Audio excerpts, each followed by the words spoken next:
Hey homies, what it do? Today I want to share something real with y'all, something that goes beyond real estate.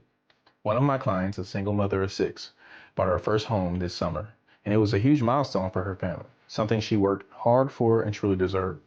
But shortly after closing, she was in a catastrophic car accident.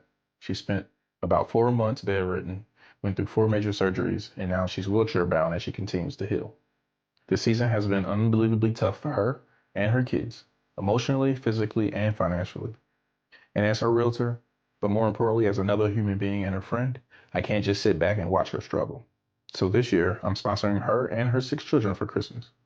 And if any of you feel it on your heart to help bless this family with gifts or support, I'd be honored to add you to the circle. This is what community really looks like. This is how we show love, and together, we can make their holiday feel a little brighter. If you want to be a part of this, hit me up directly. Let's change their narrative together.